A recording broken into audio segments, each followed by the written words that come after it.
you ever listen to that Dave Ramsey, like he's like financial advisor? No. Anyway, I haven't heard of it. I mean, I've watched a lot of economic experts and things like that, but I don't know that I've seen him particularly. Yeah, he was doing some program last night that I was listening to on my phone, and he was talking about how he's preparing for like the next recession. And he was saying that technically we're actually not in a recession just yet, but if we cross another quarter where we don't have growth, we've technically receded. Mm-hmm. So he's preparing for that.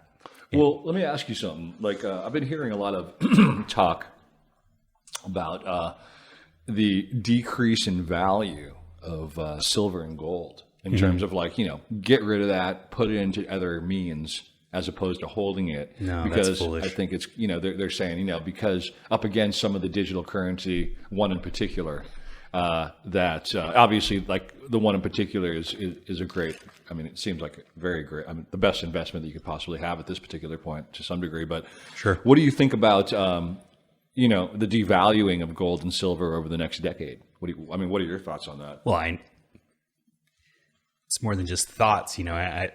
I'm seriously invested financially and mentally in the kind of understanding the gold and silver game. Yeah. And I don't want to like convince anybody to go out and spend money on this stuff, but they should definitely look into it themselves. Technically what I see is that the prices are manipulated, and the prices are low because people that have a lot of money want to buy it. Yeah, they're still hedging those like silver seems like it's been suppressed since like the 80s or something like that. Well, technically it's always been suppressed. It's been, they fixed the price of gold and silver, after like 1915 when they had like the, the last financial reset. When was that buyback? The mandatory buyback was something like 1915 in that era. Yeah. Maybe I'm not totally accurate. Somewhere around there. Yeah. Though. Yeah. So there was a mandatory buyback, and they basically told everyone, I think they just seized it. I don't even think they gave you anything. They just seized it. That's so f***ed up. So they, basically it was illegal to own gold, and then they fixed the price, and the price was set at $35 back in like 1915, and it lasted till I think 1971. And that's when we kind of came off the gold standard, and they decided that we'd go like. So you're holding on to all of your physical assets in terms of gold and silver? I'm still currently buying. You're still buying. I buy every week. I get a little bit. All right. But the fact that the price is low against the dollar means you should be buying more.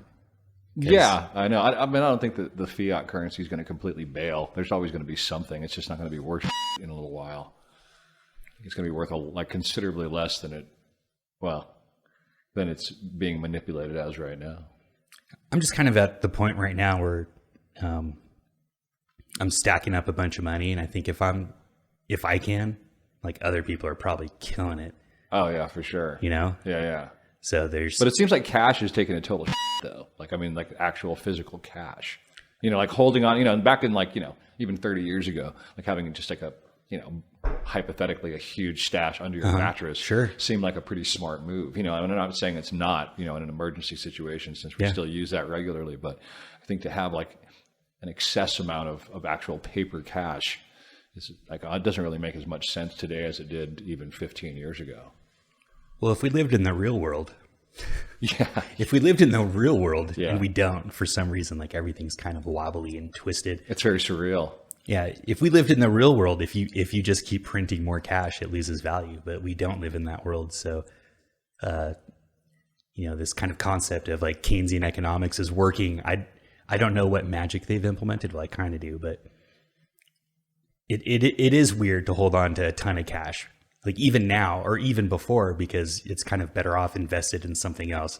It's not growing at all. It used to be you could just hold on to it. It would be kind of all right. You know what I mean? You'd be like a rainy day kind of fund. Sure. Whereas you should have that. It's not the same. Anyways, Yeah. Anyways, enough of that economic bull.